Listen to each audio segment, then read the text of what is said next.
that we may learn and accept your teachings. Abençoe, coloque suas mãos sobre nós. We ask you to place your hands upon us. É o que te pedimos e agradecemos. And this is what we pray and Em thank nome you de for. Jesus. Em nome In de the name Jesus. of Jesus. Amém. Amen.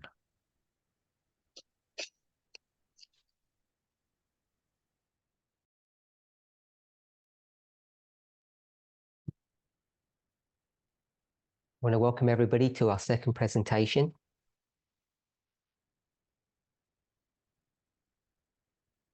This will be my first of two presentations for this camp meeting.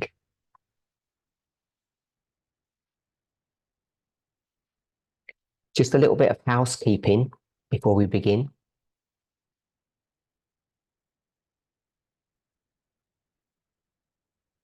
So for this presentation, I've left the chat open, which I don't normally do.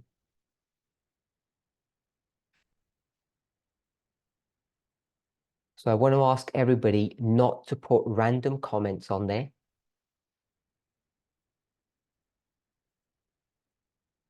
If I ask a question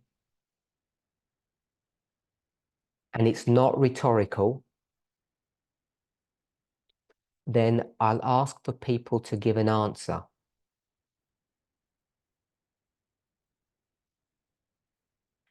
If you choose to give an answer on the chat and you see that more than 5 or 6 people have answered, please don't respond.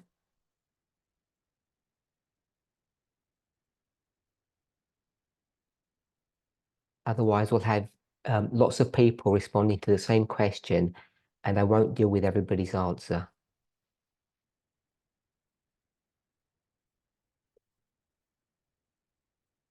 I may also take the opportunity to actually ask individuals to unmute and to give a verbal response.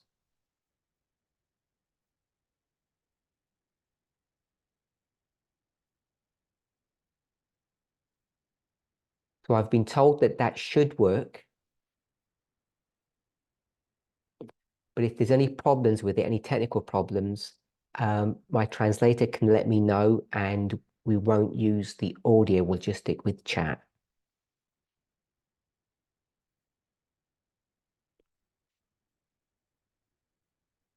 Okay, if that works well for this meeting, I'll do the same in my second presentation.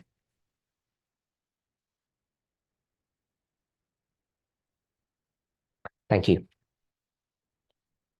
So I've received a number of questions for this camp meeting. And I want to try to answer several of them. There are many, I won't be able to get through them all.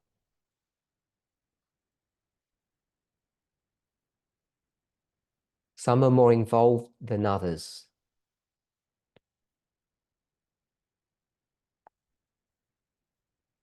So the first question relates to Matthew chapter 13.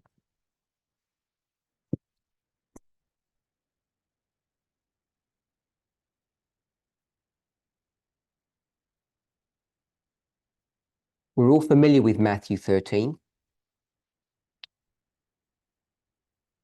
The parable of the wheat and tares.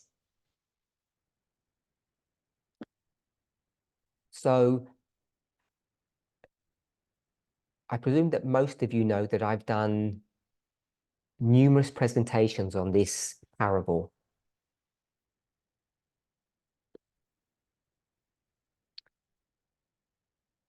Before this study,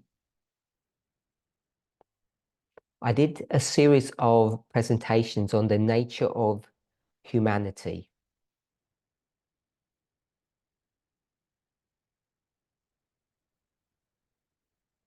And what ended up developing or coming from those studies on the nature of human beings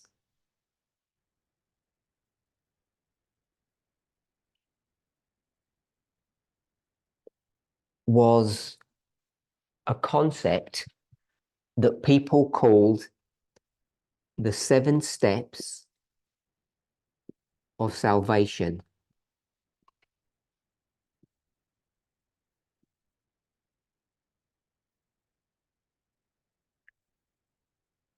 So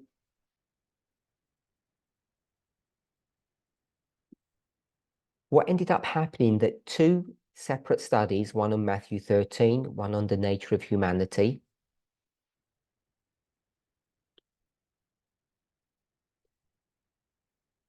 ended up being combined together.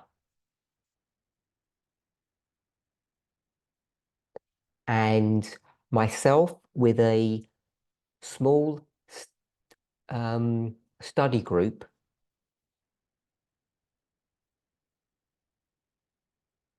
tried to investigate Ellen White's writing on the subject of the nature of humans.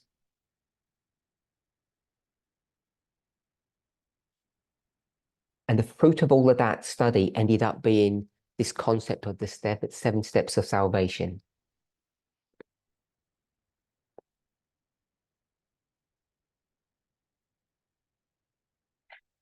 And what ended up being, I would suggest, a quite simple and straightforward study on Matthew 13,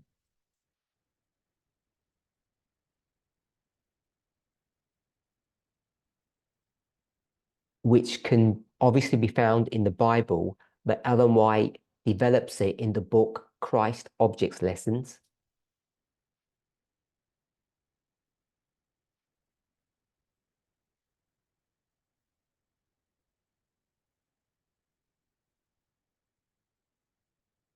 Ended up being quite a detailed, if I might say, sophisticated study.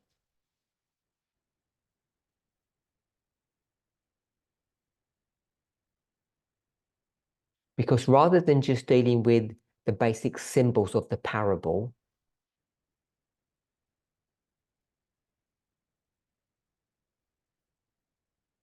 the study of the nature of humanity was overlaid upon that parable.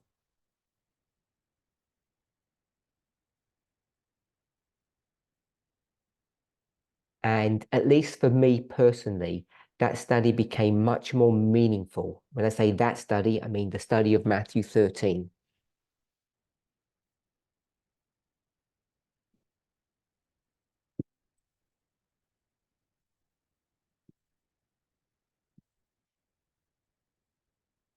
So 2 separate studies were combined. Matthew 13, the subject of the wheat and tares, and the process of salvation, or the nature of human beings.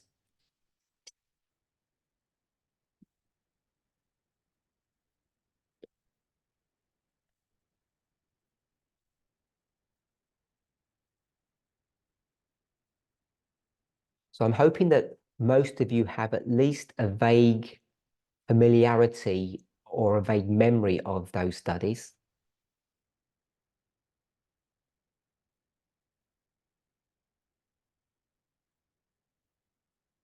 Where we would create a line with 5 waymarks for dispensations. And this was done in the period of 2016, 2017.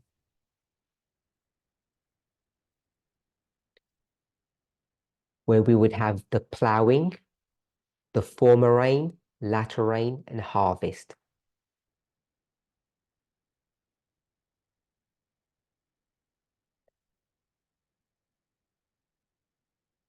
Okay, so that was the ploughing, former rain, latter rain, and harvest. So we have that.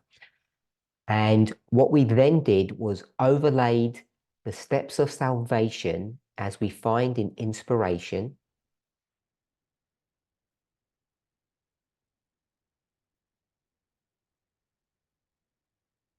over that simple parable. And then a 3rd step was taken. And I believe all of this was done in the 2016, 2017 era.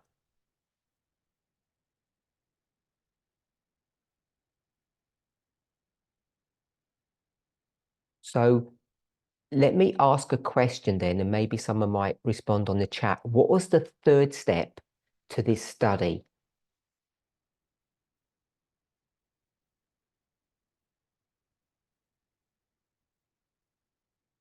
So as people are going to respond, just going to repeat what I've said. We took a simple study of Matthew 13, the subject of the wheat and tares.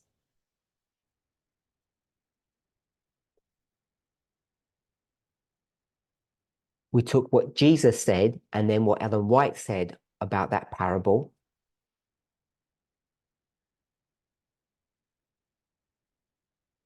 And we did nothing particularly clever.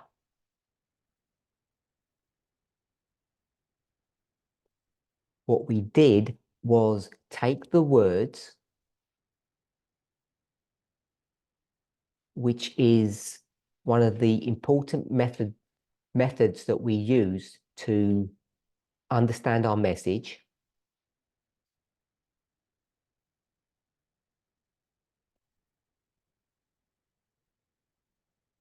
In fact, it's the first step and the primary step that we're required to take, which is look at the words.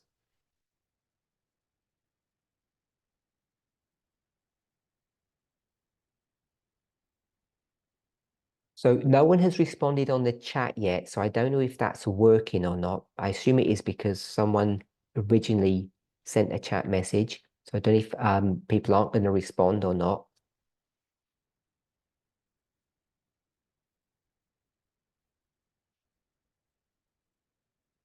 Thank you. People have started now.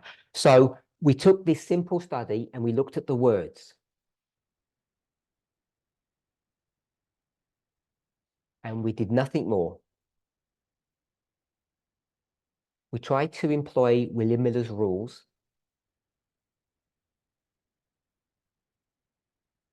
So we then took a separate study, which was The Nature of Humanity, which was done in 2017.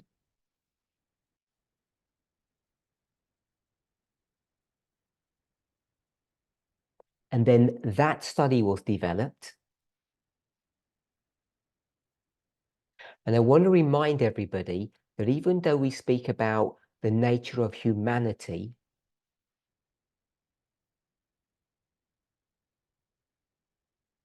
that study and all studies similar to it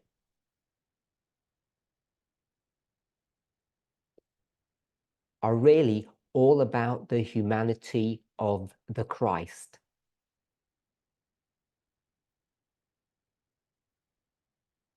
Ellen White tells us that the humanity of Christ is everything to us.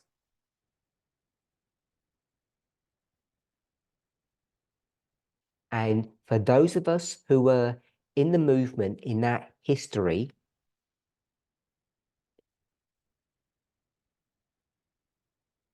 these two separate studies, Matthew 13 and the nature of Christ, ended up causing two separate shakings in the movement.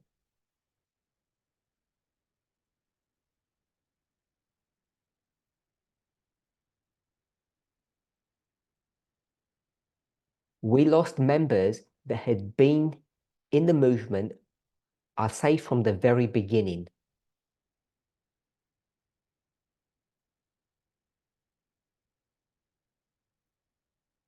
And it led to the loss of one of our most significant teachers of that era.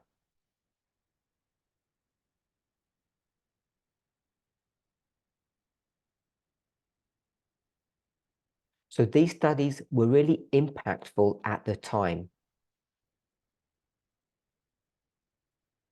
So lots of people have given me really good answers. And my question was, we had Matthew 13, parable of the field. Then we had a separate study, which was the nature of Christ, I'm going to call it now.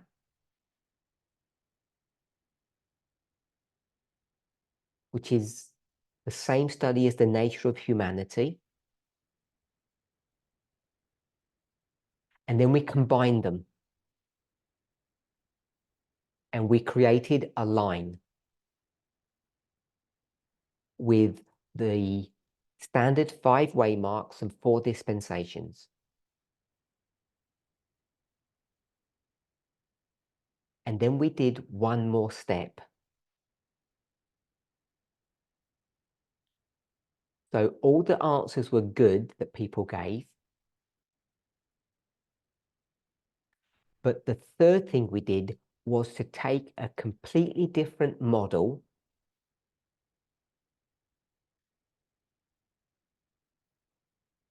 we didn't do it this way, but I'm going to answer it this way.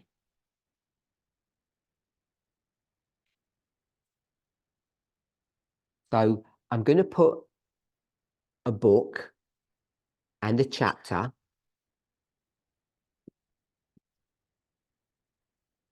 Revelation 14. The study wasn't done that way. So that is just a hook or a reminder. So the third step, maybe someone might want to write the answer in the chat now.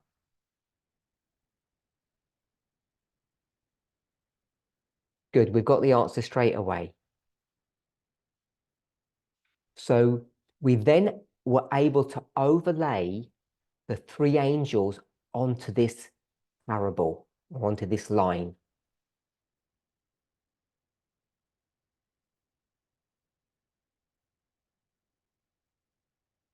So for me, the reason why this study was important, was significant,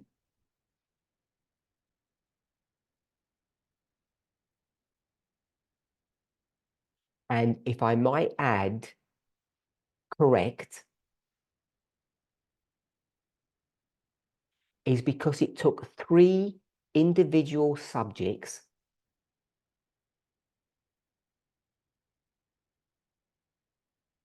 and combined them together. Now, the movement had dealt with these 3 subjects independent of one another up to that time.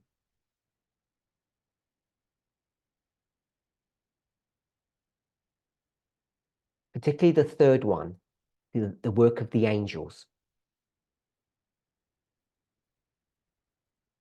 People had individual or private ideas about the process of salvation.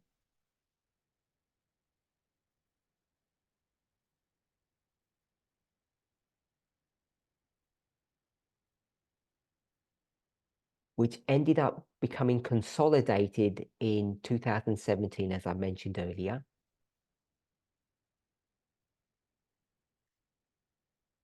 And then it was overlaid upon the agricultural model.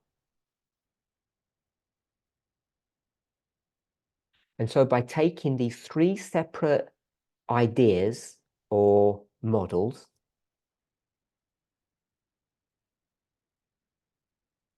I think it gave us integrity in the conclusions that we came to.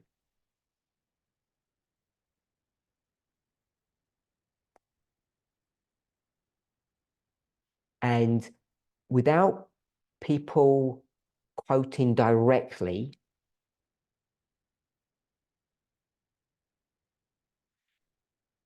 the conclusion of that 3-part study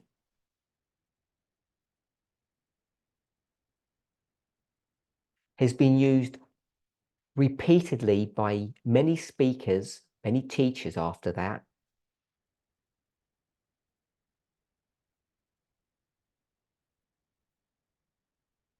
Even though they won't reference that study.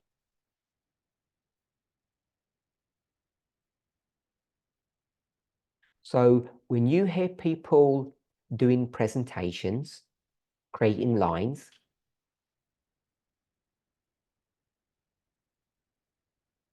they end up leaning upon or utilizing elements of this study without referencing it, perhaps sometimes without realizing it.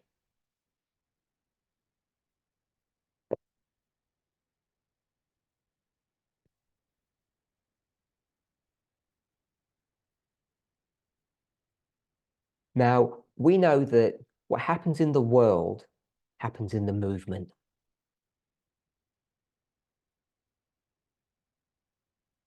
They end up being mirrors of one another. That's something that we have understood for a long time.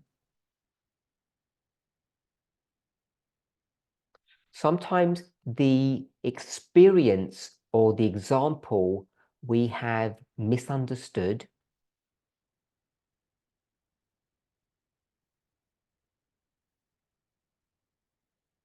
Often we have missed important characteristics that we could learn from.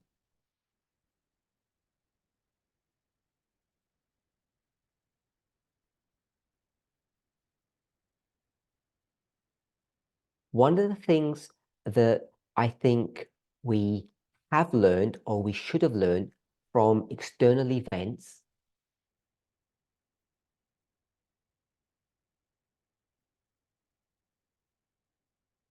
is that we should have constant diligence. Just because we think something is an established idea in society,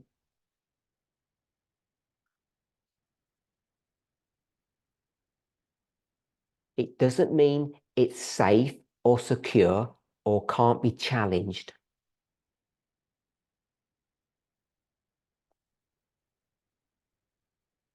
And it also doesn't mean that it's properly understood.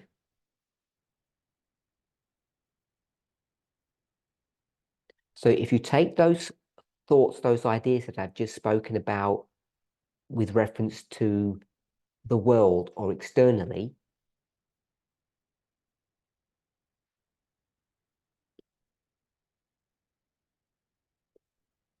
you can apply those same ideas to us internally or in the movement.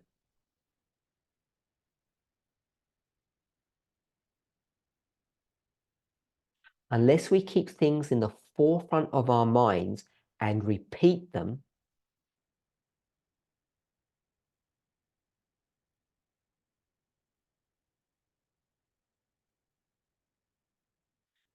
people will be forgetful. New members will never be taught these ideas or these truths.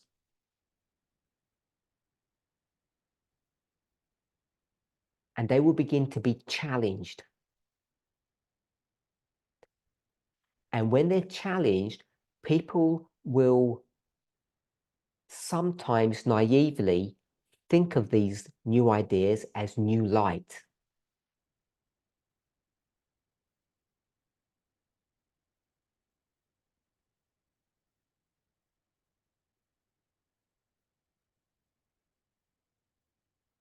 So this is the preamble to question 1.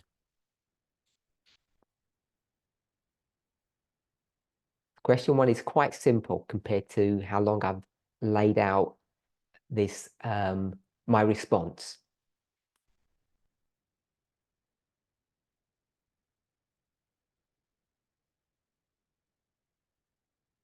But I wanted us to see it as a learning experience.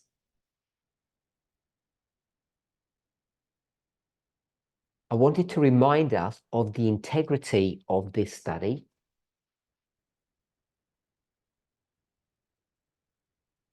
I wanted to remind us of the steps that were taken to create this line.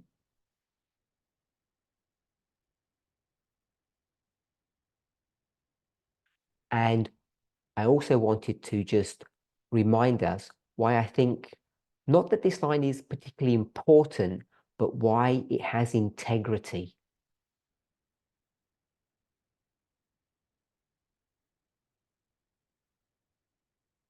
because it used, I'm just going to call it standard methodology, William Miller's rules,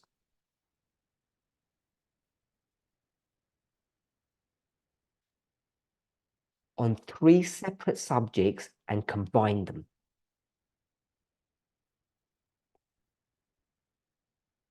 And I want to suggest it combined them in a way that has stood the test of time, stood the test of investigation.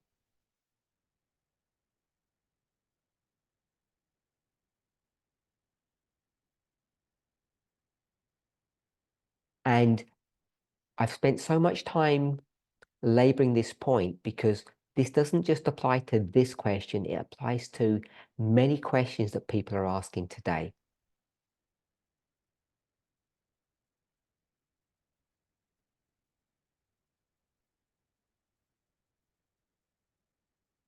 I'm not trying to worry people,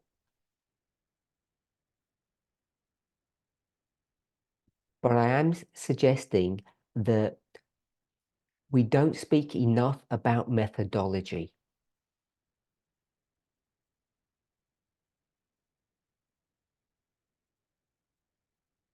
And something that I was reminded of on a recent trip to Tahiti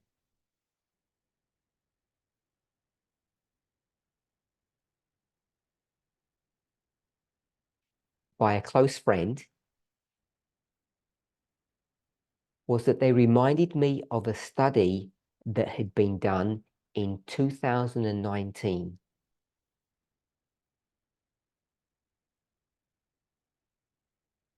And it was just one portion of that study that I'm going to just refer to now because it stuck in my mind at that time, a few weeks ago.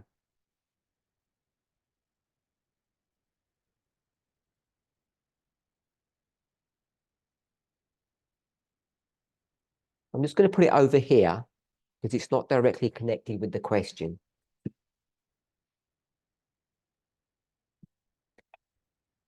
These percentages are just symbolic. Don't take them in any literal fashion.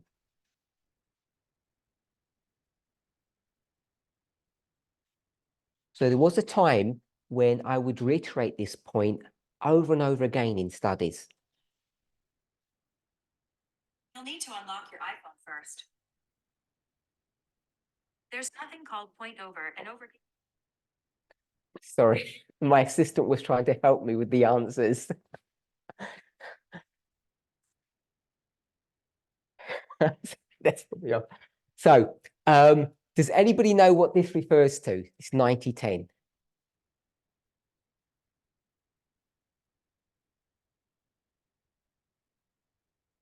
Okay, so it's a bit vague, so I wouldn't be surprised. It's not that. Someone's put study versus sermons. No. So I'll give the answer. So this was words. So if that's word, what's that one? Okay, so someone's got it. Yeah, Marcel has got it. Structure. So I used to say that when you're doing your study, when you're trying to work out the answer, you need to focus on the words and the structure.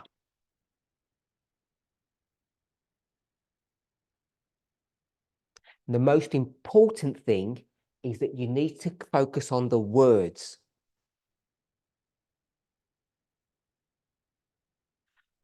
And only once you've done that, then you can look at structure. So structure would obviously be waymarks or what we would call a line. You can't create a line without the words. But when you come to the conclusion of your study, what has the most significance? a story about a field, or a line that you can create? We know the answer to that. It's the line. It's the structure that has a significance when you come to the final analysis.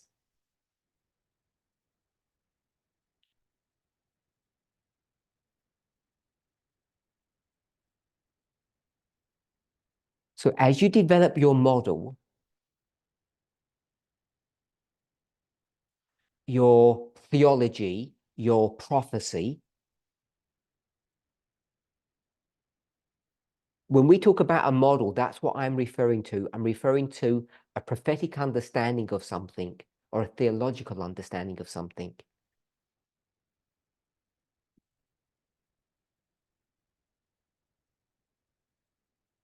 So as you're creating that, it has to be done using words.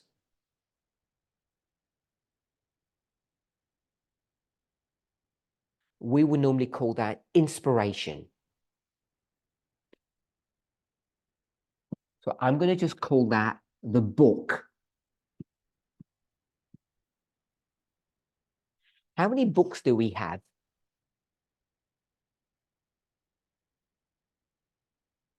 What do people think when I say how many books do we have? One of the books is the Bible. What's the other book that we have? Good. Someone has said nature. And we had the Bible. So I want us to hold that thought in our mind. You're going to create a prophetic understanding or a model.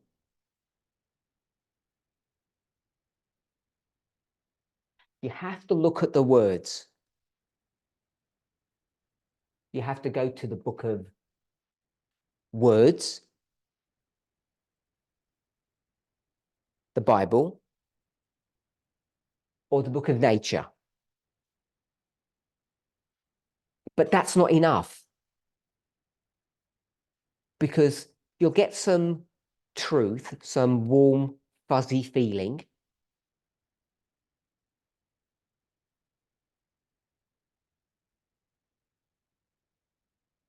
Some joy, some happiness, perhaps. Or you can get sadness. Israel is going to be destroyed. A remnant will be saved. It's just like an emotional roller coaster, up and down.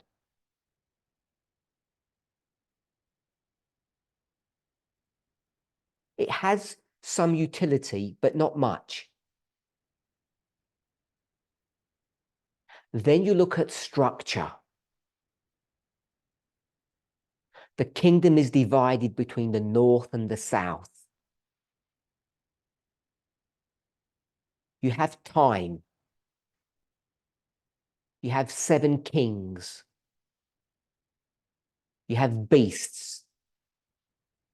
So once you start adding those components into your model, you can begin to use the structures that you have to develop meaningful or prophetic conclusions to these stories.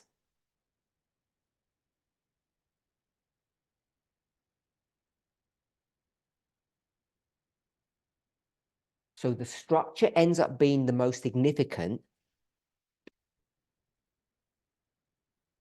because that's what we want to create at the end, at the conclusion. We want to create a line. But you need to look at the words. So I've called it words because more often than or not, we go to the Bible.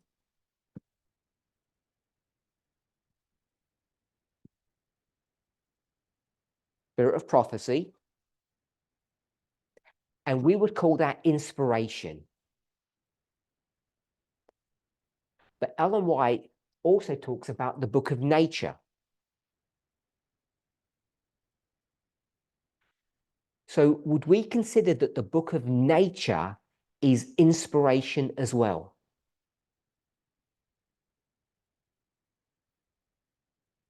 So we've defined inspiration in a very simplistic fashion. Would we consider nature to be inspirational?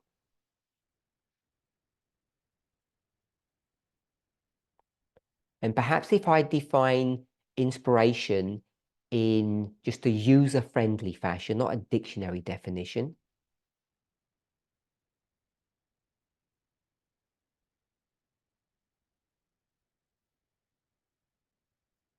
information or instruction from God. Things that derive from God. So if we define inspiration in that way, the origin of what we are seeing is from God, not from a lesser source.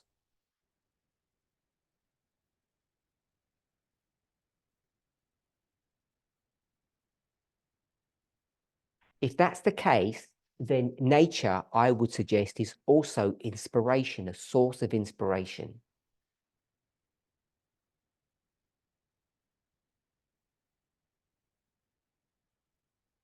Of course, both books have their weaknesses and their strengths.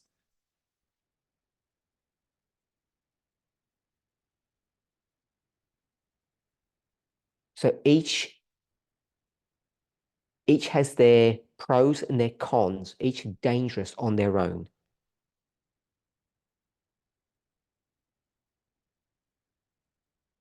So I've used the word nature because that's what Ellen White says. But I want to use a different word now, or a different concept, but it's similar.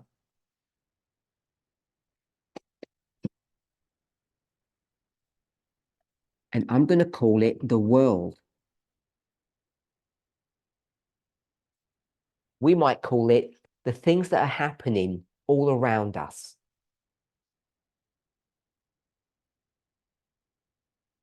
You might think of climate change. You might think of it as natural disasters. You might think of it as geopolitical events. So what I want to suggest is that if you want to develop a prophetic model, you have to use all the tools available, which means you have to look at the world. Ellen White might call it nature. But if you can look at plants or animals who share the world with us, you can look at us, humanity, the people of the world, and you can see the handwriting of God in all the things that people do.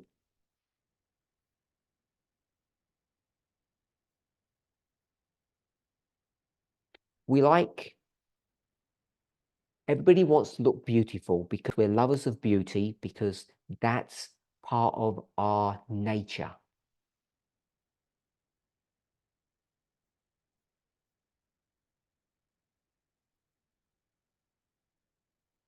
People are jealous because jealousy is part of our nature, because it's part of God's nature.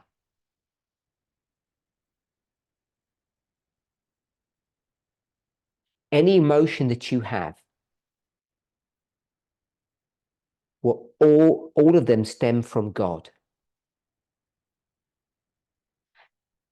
And it's our emotions that drive how the world functions and operates.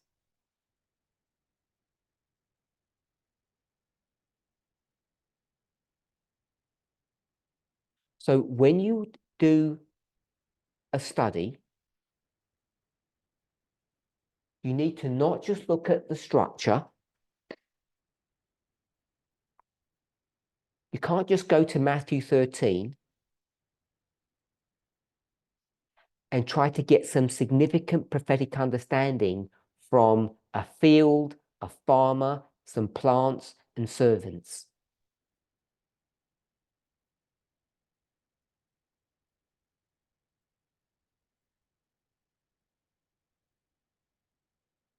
So I had field, plant, farmers and servants, so that we remember.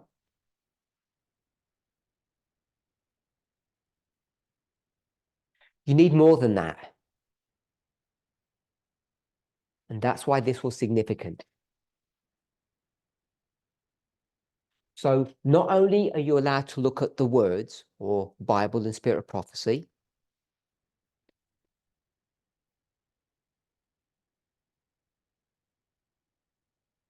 you look at the world around you,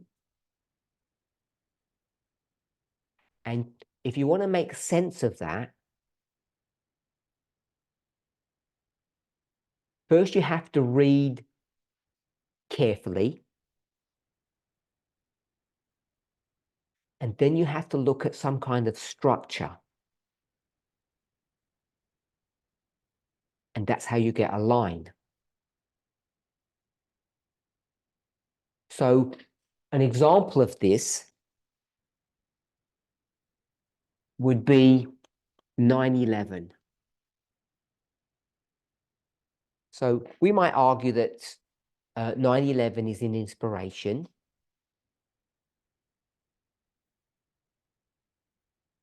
But its significance to the movement is because of the year that it occurs in. And that isn't in the Bible.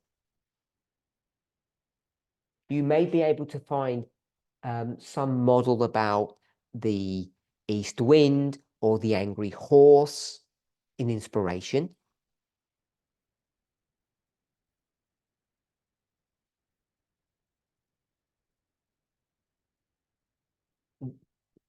This inspiration, the written one,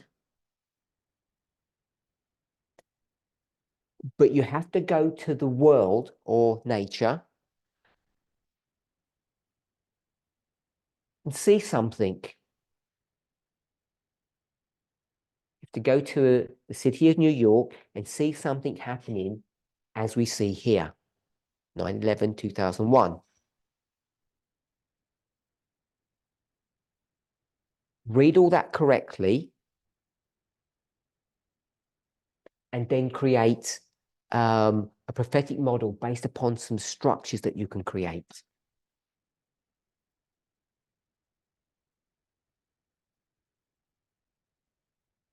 Because that event was, I'm going to call it the fifth waymark that was missing from Ellen White's writings.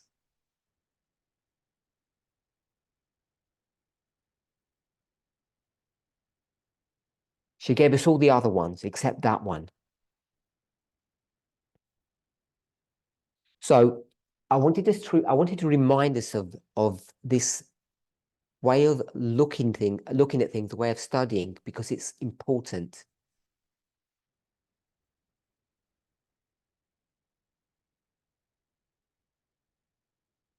Okay, the question. How does the concept of elder test being a plant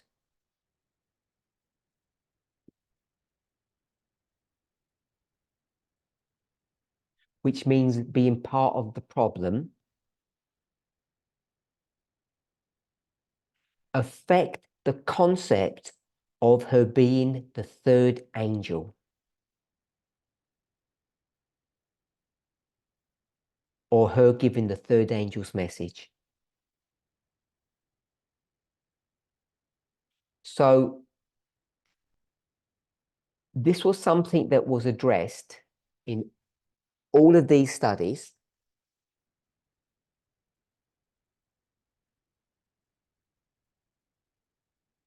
But because these studies aren't spoken about often nowadays or taught, people can forget.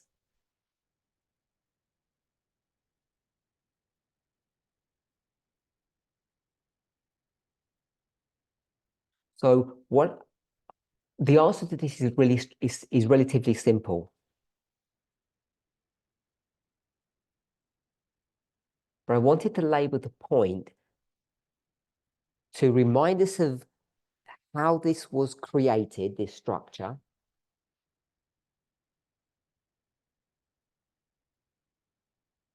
using this important methodology. So for those who are just listening, the important study was Matthew 13, the nature of Christ and the angels.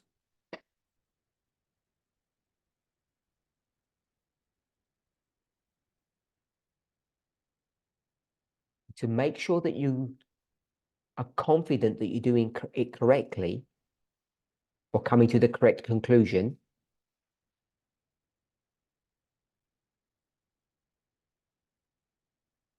you need to use words and structure.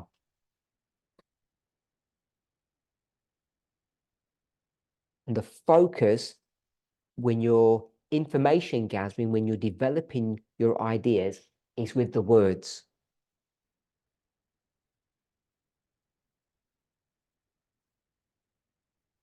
And in the early days of this movement, the reason we kept on, I want to phrase it this way.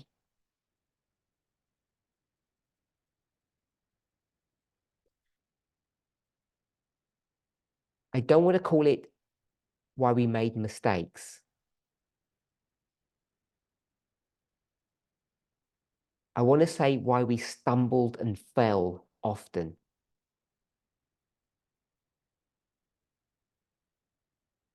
Is because we were naive and inexperienced in using these techniques or these rules.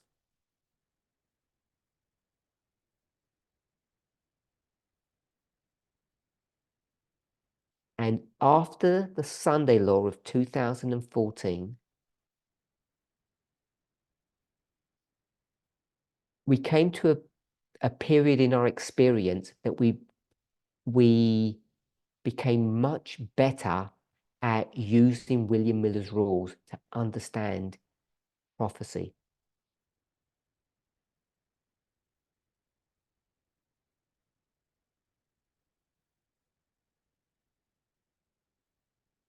And this is a gentle reminder as we approach the Sunday Law that unless we remember how God led us to this point,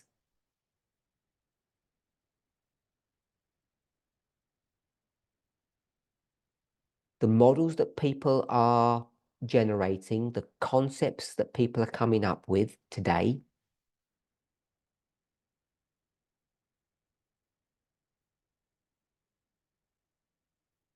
will have flaws in them, will have defects, unless people stick to the rules.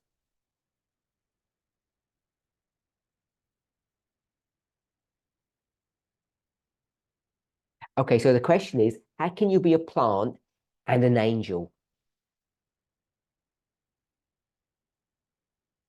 So the first thing I want to remind us is that for quite some time now, we have looked at angels as being individuals.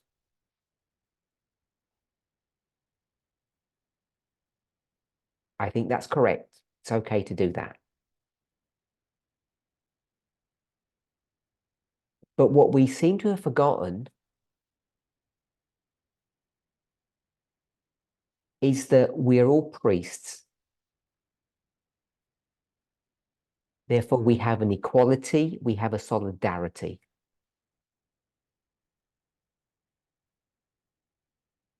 And what that means to me in this context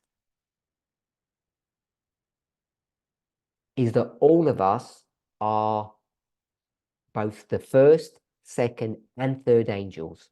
All of us are.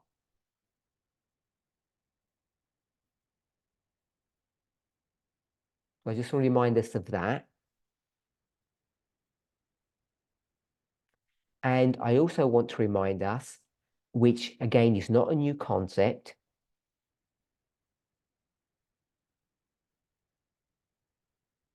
is that we are both observers and actors. So there's a play that's going on, a theatrical performance.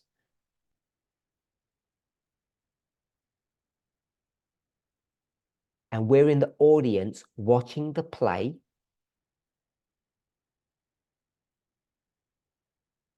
But we're also actors in the play. And that's the simple answer to this question. Depending on the point that you're trying to make or the story that you're trying to tell,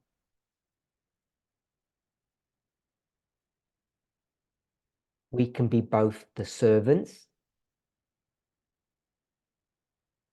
and we can also be the plants at the same time, depending upon the point that we're trying to make. So I'm not being critical to the person who's asked this question. I'm really not trying to do that.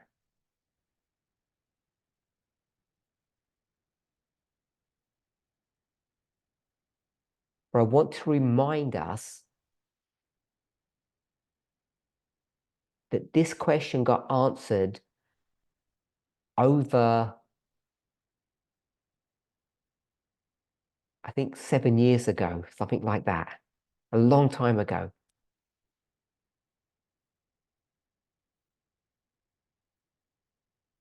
This is not a new question because we'd already seen the potential confusion or potential problems in addressing this role that we would all have, these two roles.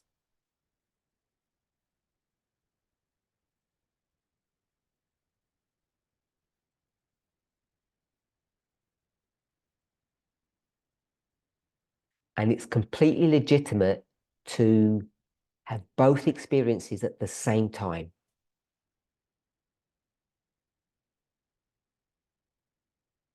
So Elder Tess being a plant does not affect her role as the third angel. So I want to remind us that based upon the structure of Matthew 13 and the steps of salvation,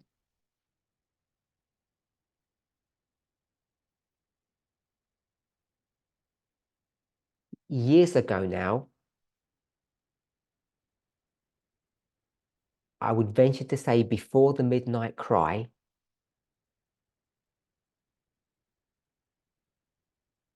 at least in that history, at least in the history of the increase of knowledge, as it begins in 14 and ends in 19,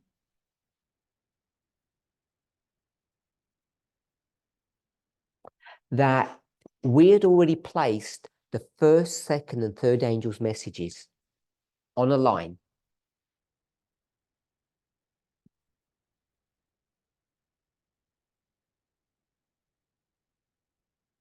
And today, there are people questioning where to place those angels.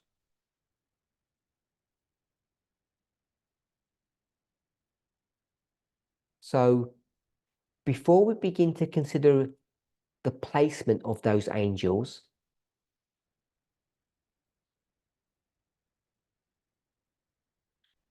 I just want to remind people how all of that was developed, how it was created.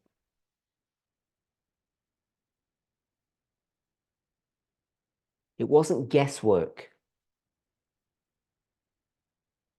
It wasn't just going to a paragraph in early writings or a chapter in the Great Controversy.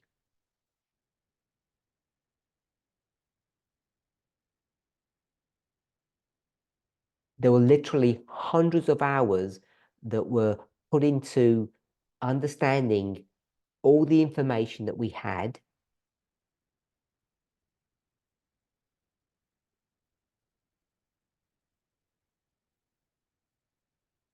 before conclusions were made. So that's question one. So a number of questions that I've received deal with the subject of feminism. And one of the recurring themes, because it's about feminism,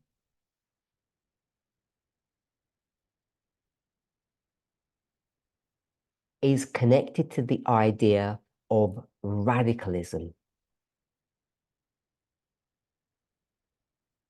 Radical feminism.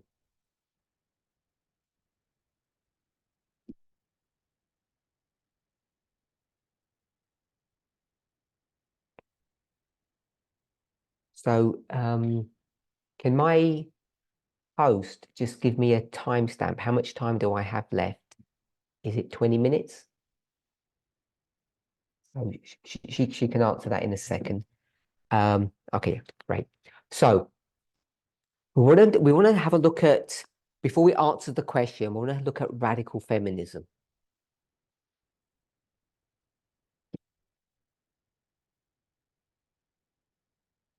So we'll put it over here because we're going to put a question up here in a moment, or it'll probably in the next presentation now, I think.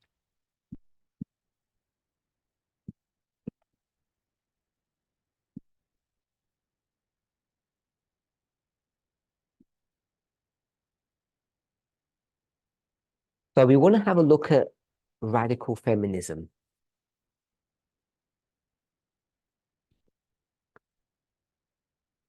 So as you all know, I was with Elder Terry in Fiji last week.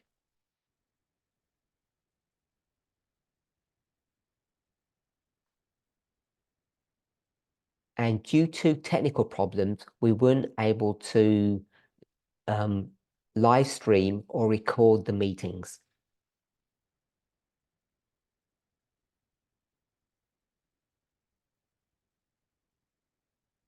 But one of the subjects in my presentations that I dealt with was the understanding of the term radical feminism, what it meant.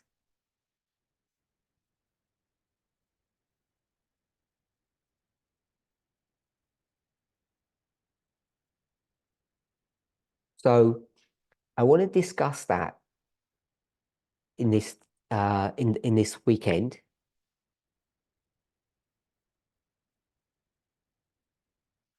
But before we discuss radical feminism,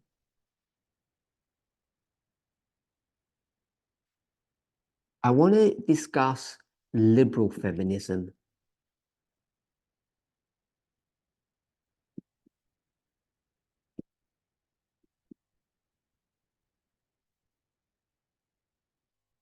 What do we think liberal feminism is?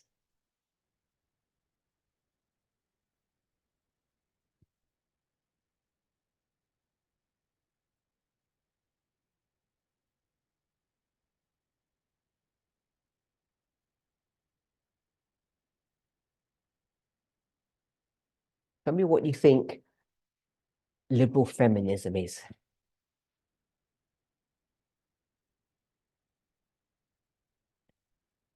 I'll wait for a couple of answers.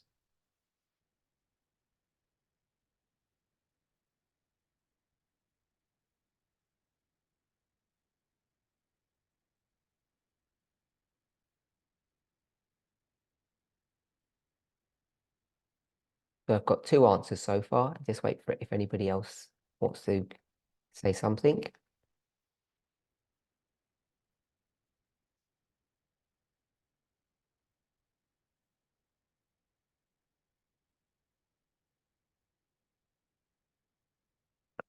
Okay, so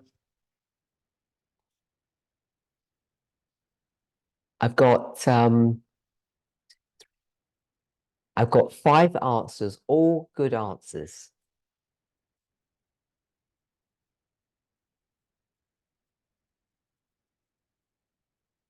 So that will be enough answers for those who haven't said anything yet. So I'm just going to read out the answers.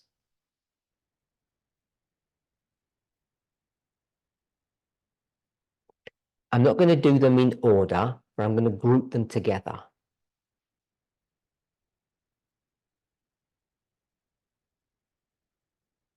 So we're looking at liberal feminism, and one of them is personal liberty.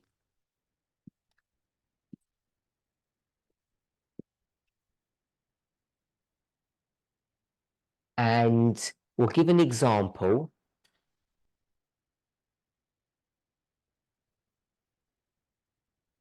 Makeup. So I hope you all understand what makeup is, personal adornment.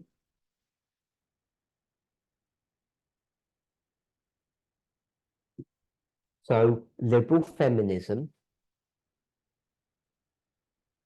is that people are now at liberty, women are now at liberty to wear what they want, use makeup as they see fit. They can do what they want.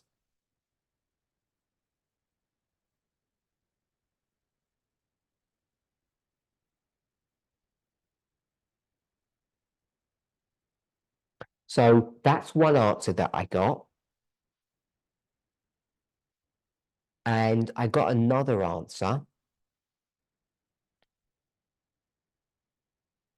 And we'll call this one the personal is the political.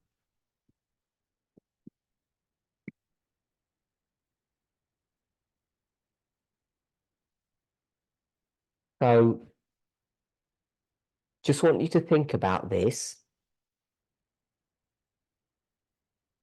When we think about liberal feminism compared to radical feminism,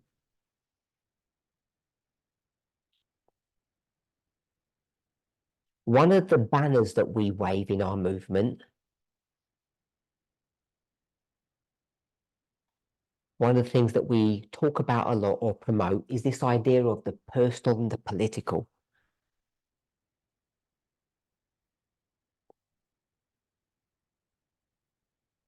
And therefore, I think many people in the movement have understood that this idea of the personal is political is a radical feminist concept.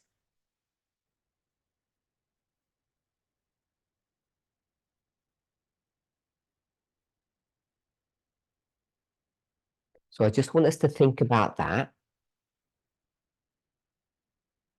So someone said a working definition of liberal feminism is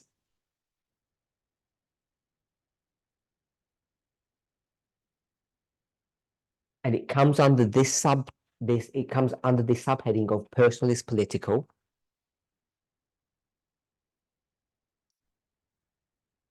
And they've described it this way. Emphasis on political change, but not personal choice.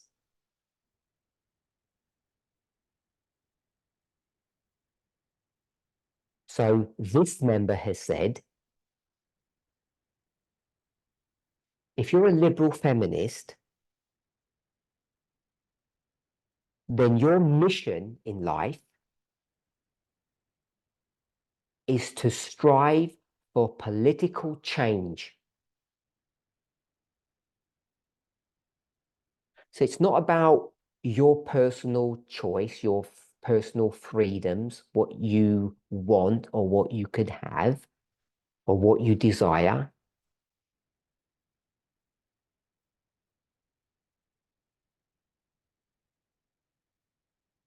So I said want, have, and desire.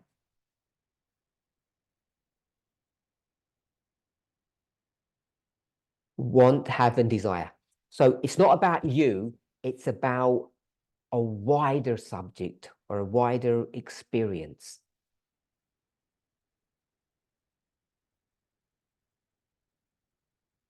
And they've described it as political change.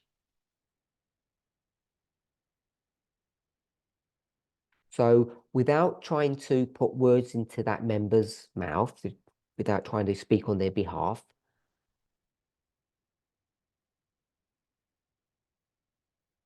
we might think perhaps of the suffragette movement.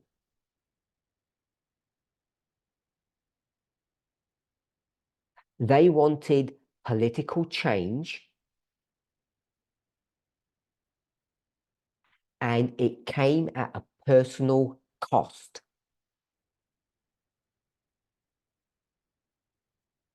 The cause, the mission, was more important than the individual.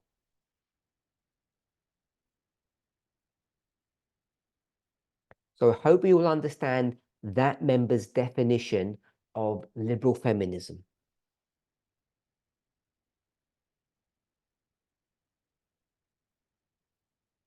So if we were in person, the question I initially would have asked was, is liberal feminism good or bad?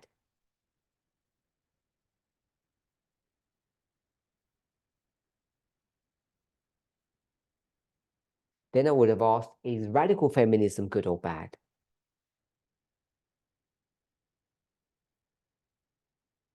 And we all would have said, that's good, radical feminism is good,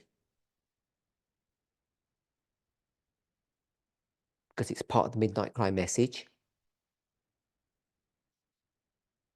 But we might not be sure if liberal feminism is good. Because it has this idea of liberalism. And we have this idea that maybe there's something bad about that.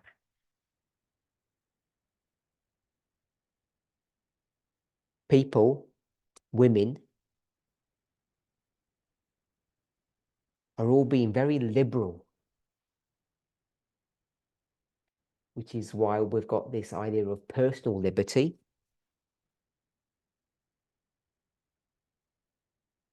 You're free to do what you want,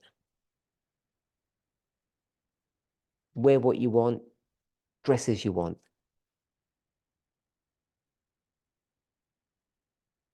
Very liberal.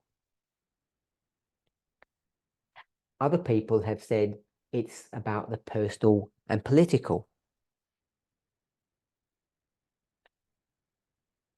I read out what one person said. And I gave the example of suffrage.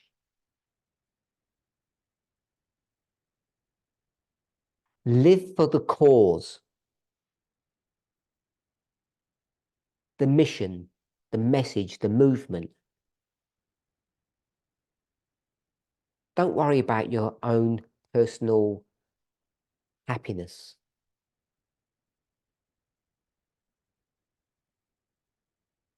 I want us to see that two members have a very different understanding of liberal feminism.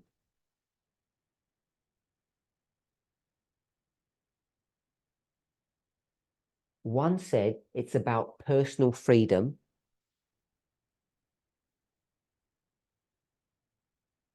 The other one said It's nothing about your personal freedom or your personal happiness. It's about the mission.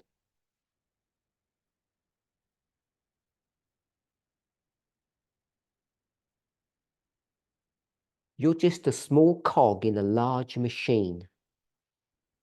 A cog is a gear.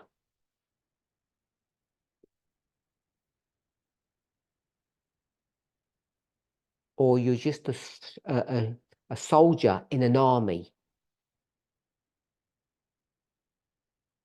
And the army must win. And if you have to lay down your life for the cause, do it.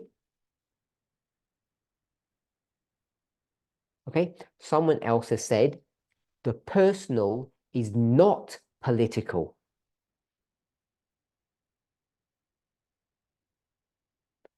Someone else has said, the emphasizes the choice of a woman being her empowerment.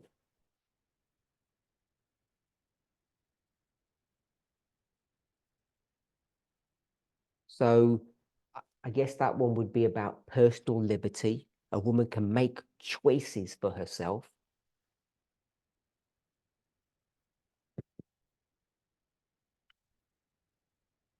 Someone else said, advocates for equal representation within patriarchal structures.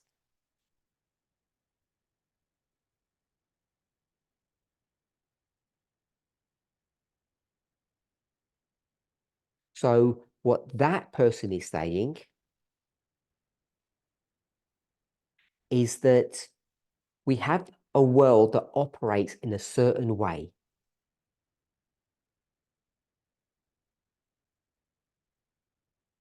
And like Paul, the person didn't say this, I'm adding this, because I did a study on this recently.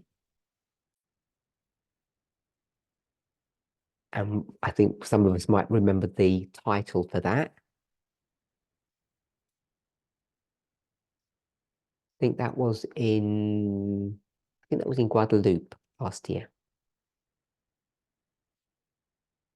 So is it about principle or pragmatism? Pragmatism is, let's be realistic.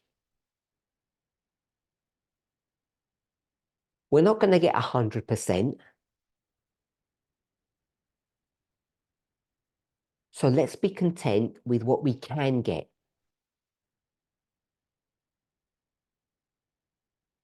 What we can get within the system.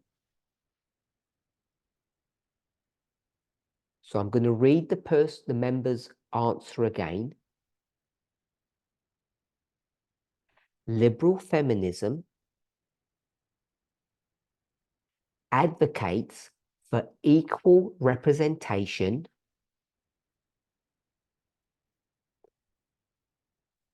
I'm going to paraphrase that.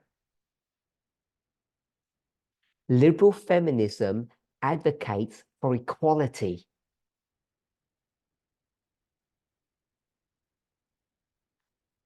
Within the patriarchal structures. So I'm going to rephrase or paraphrase that response again. Liberal feminism advocates for equality within the existing structures that we have in the world or in society.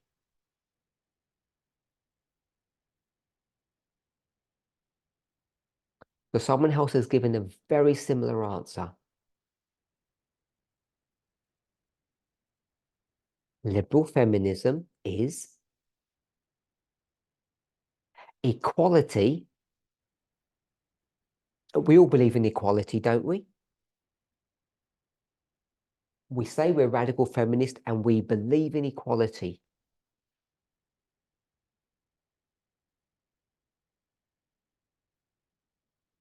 But this member has said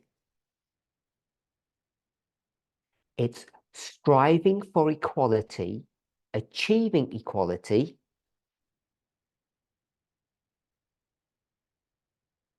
without tampering or changing the structure or the system of patriarchy.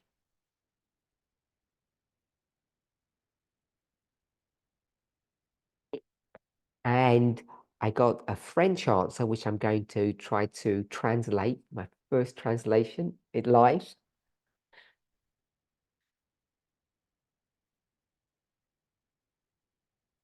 And it says the personal is not political. How about that? I hope that's a correct interpretation. Okay, so now I'm stuck because we've had some different answers. And we don't have time to have a dialogue or a discussion. We don't even have the ability to do that properly.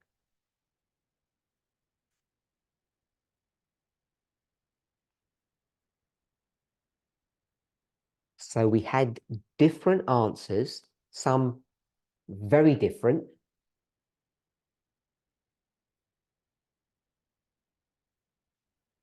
And what is the correct answer? So I'm going to give you my thoughts. And before we ever get to radical feminism, I want to encourage all of us here today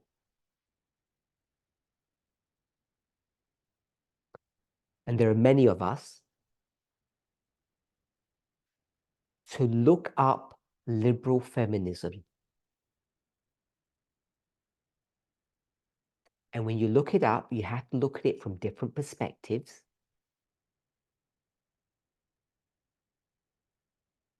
So you look at the words, and that's most of the work, remember? You have to make sure you know what the word liberal means and what feminism means.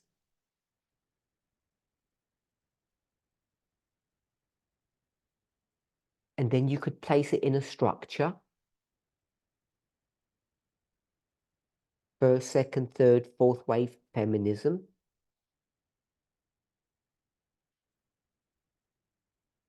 See where it dovetails into history.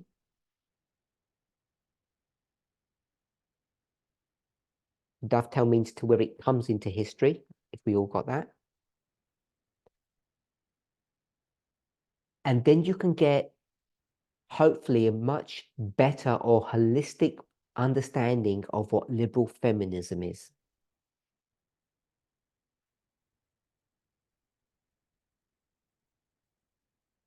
So if we were to do that, and we take the essence of this word liberal, it's not really dealing with the subject of having personal autonomy to do what I want.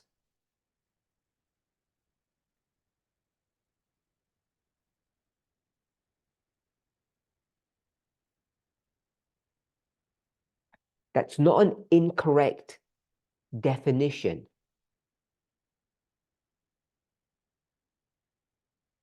Free to do what I want would be a reasonable definition, but it has to be understood in a context.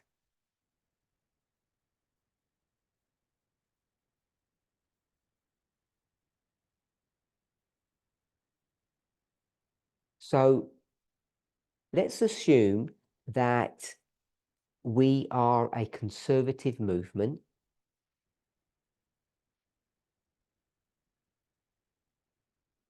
We're very strict about what we eat, what we wear, how we dress, how we look.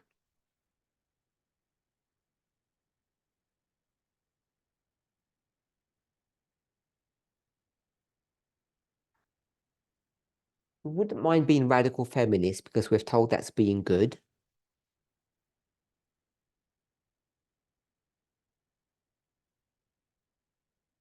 But then we'd compare and contrast. And we'd say, oh, liberal feminism must be bad. It's too liberal. Women are going to start wearing funny things.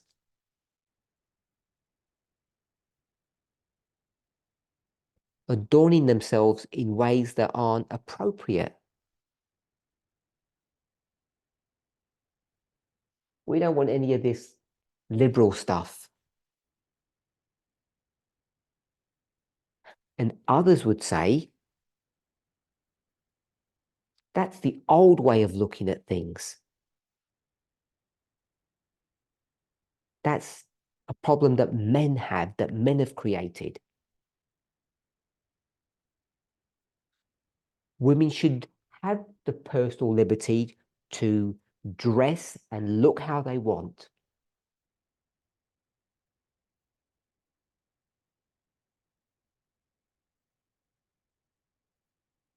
For a long time, many people within our movement were living in this box.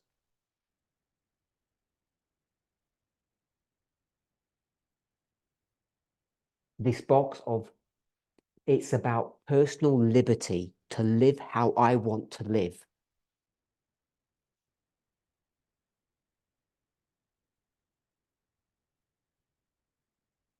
I, the woman. The feminism bit. And I have personal liberty to do what I want. The restraints have been taken off.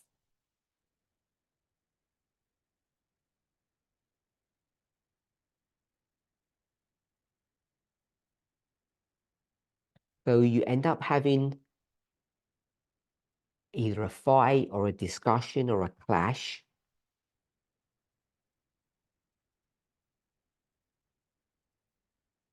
Can women dress in a certain way, or should they not dress in a certain way?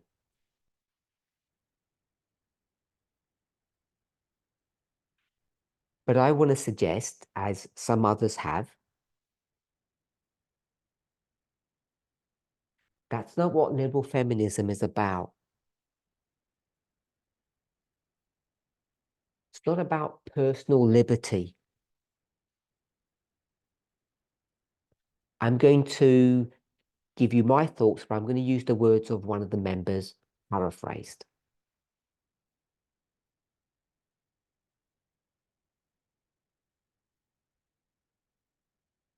So some people might say it's about the personal is political.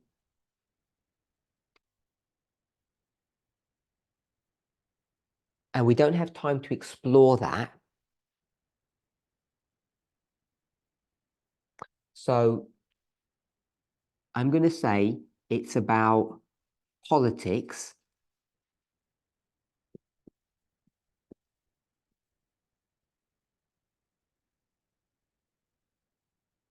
And as some people have said, it's not about the personal.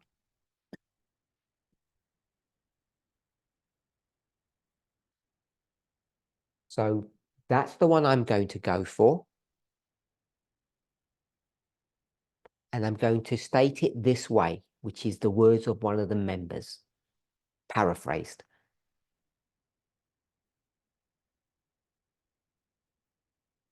Liberal feminism advocates or promotes equality. And it does it in a framework.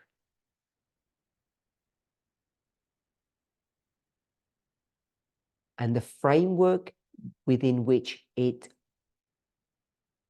operates or functions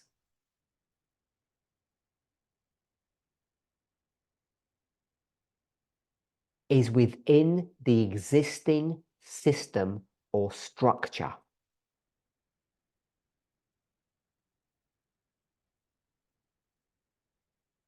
That's the politics bit. That's the existing structure. I'm going to call it framework.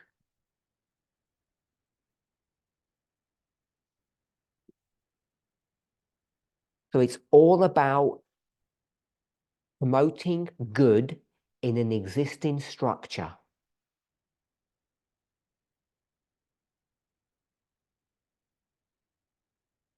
At the cost of personal pain.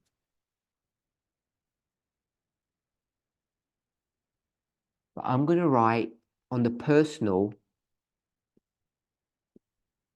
don't care.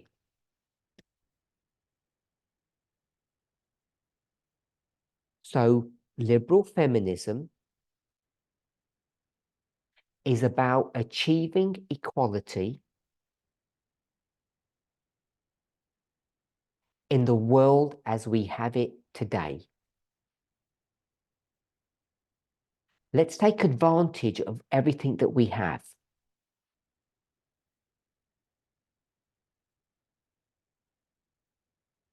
But what we shouldn't do is worry or focus on the personal cost to the individual. I said we don't care. I'm going to use another idea.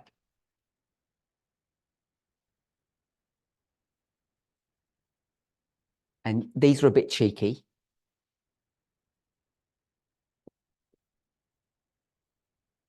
No pain, no gain.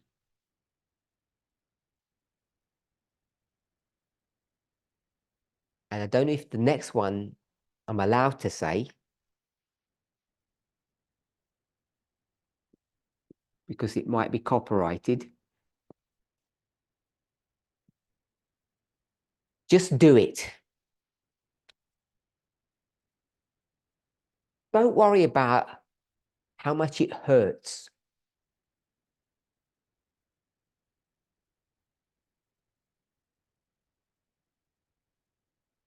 A famous phrase from history. This might not translate too well. I'm going to use the word ours, which means us. So it's the word ours, which means us. So ours is not to reason why.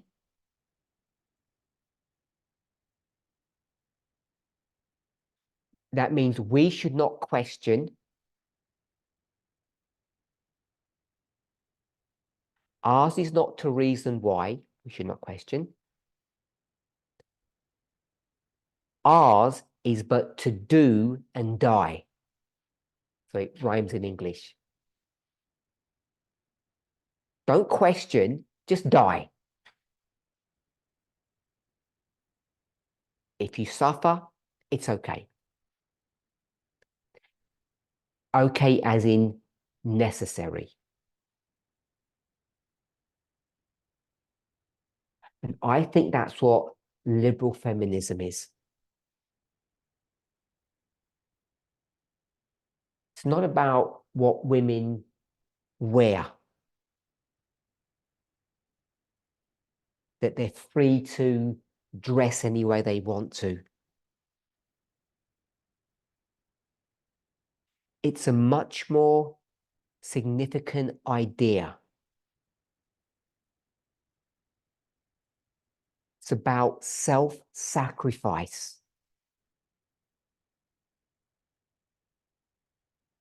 It's not caring about your wants, your needs.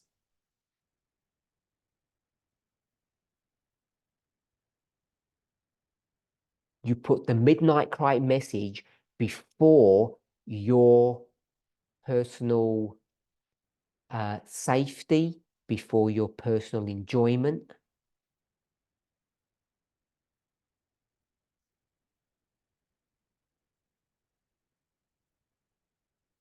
It's better to suffer and sacrifice for the cause.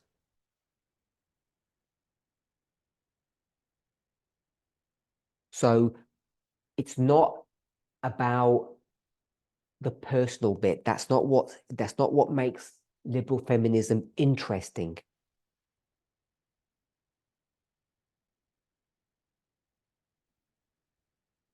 I said interesting, but what I really mean is significant to our understanding.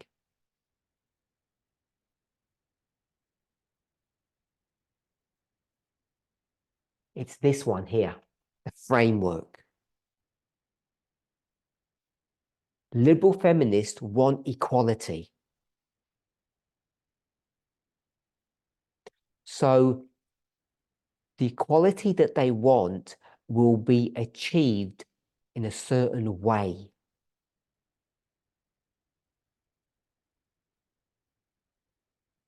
And what sets them apart from us, hopefully. So we've already given now the answer about radical feminism because we're comparing and contrasting.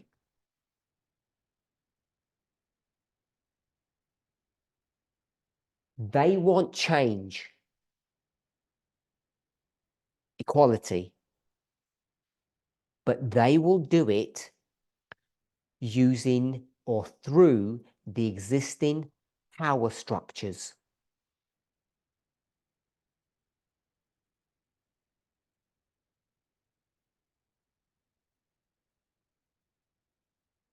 So some of us have got 24 hours, others of us have got 23 hours to think about this before we talk again.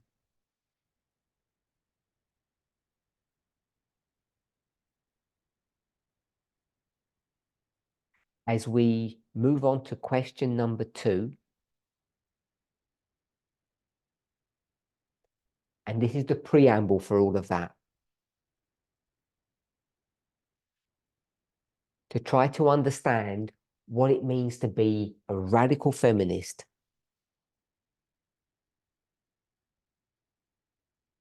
Because the way I've just described this is that liberal feminism is actually something that's really good.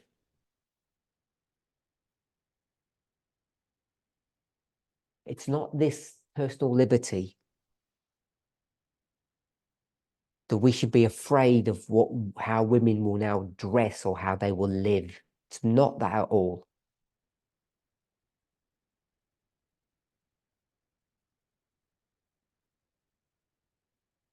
I want to suggest it's something completely different.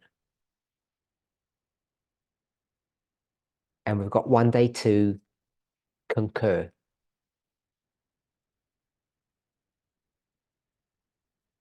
With that, I want to thank you, and we'll close with prayer.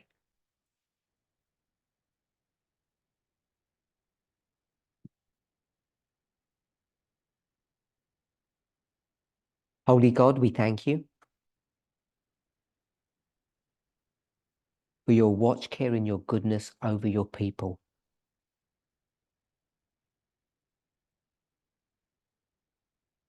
For those of us who have been in the movement for many years, we can see how you have led us step by step.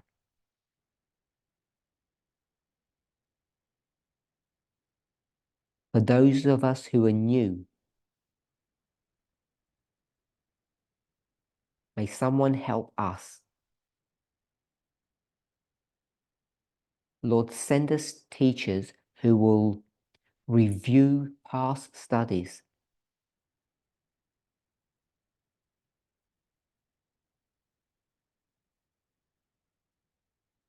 that would show us how this message has been developed and created step by painful step.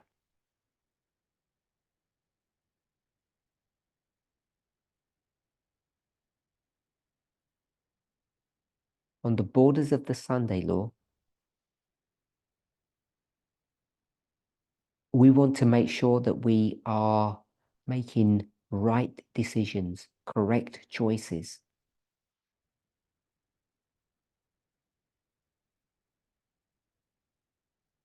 That we understand the signs of the times all around us.